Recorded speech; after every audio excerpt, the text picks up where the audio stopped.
My name is Anton Vidokle, and I'm an artist, a filmmaker. I also run eFlux and edit eFlux Journal, and I'm also the curator of the 14th Shanghai Biennial in China.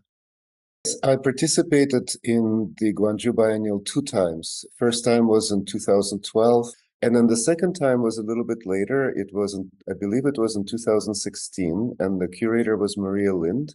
And in that edition, I participated individually with a new film that I just made that year, which was called The Communist Revolution Was Caused by the Sun.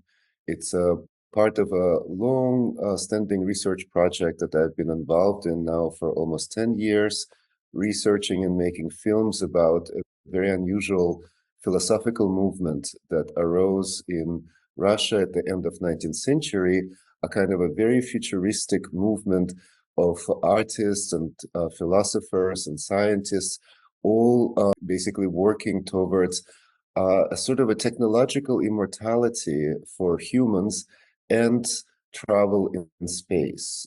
So it's a kind of a very science fictional, very futuristic philosophy that has a lot to do with the cosmos and with learning to live beyond Earth. So the film actually won a prize, which was really, really nice. It was a very important experience for me because actually I've never received a prize. Yeah, this is the first time in my life when I get an award.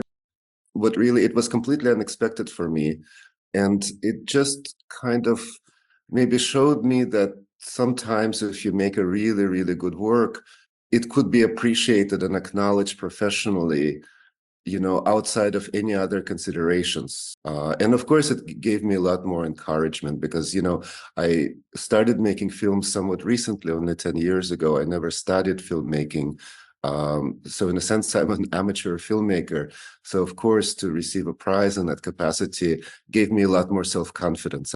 Is that it was an intellectual project first, and it really did not try to play with the market or court the market or follow the market in any way. So consequently, the kind of artists and the kind of selection of works that were presented there were just incredibly important and serious. Yeah.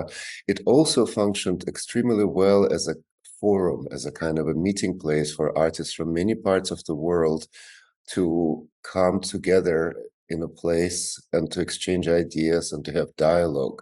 When you come to the biennial as an artist, you end up staying with other artists and you're always together and you have your breakfast, lunch, and dinner together and you spend all your time, with your colleagues, which is kind of unusual. You don't sort of disappear into the rest of the city. Yeah. And I think it's a good thing. I mean, some people maybe would say that maybe it would be good if artists integrated more with the city itself or explored it more.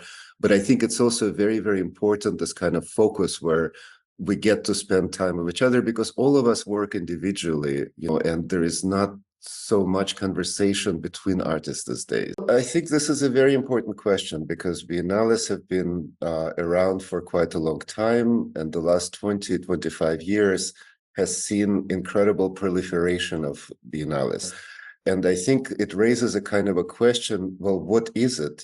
And I think one of the most important things about specifically biennials of art, which unfortunately a little bit endangered right now, biennials used to commission new works. This was really such an important function. So for a very long time, biennials were a vital production channel for artists. Yeah, these days, biennials commission less and less. There is less and less budget to help artists produce new works.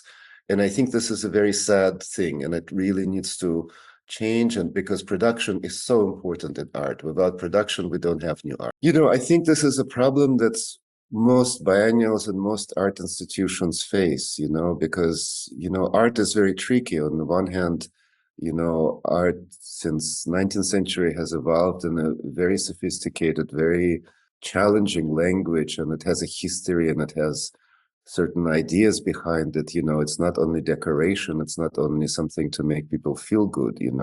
It can make you feel very bad, very sad, it could make you feel angry, but it's such an important function of art. So I think the challenge is not to look for easier, more popular, more populist art, but to maybe put in more effort in terms of educating the public and giving them tools to appreciate challenging works, showing them, explaining it better, making it more understandable, creating a hospitable environment where people don't feel alienated, where they feel physically comfortable and emotionally comfortable to spend time and to open up to work of art.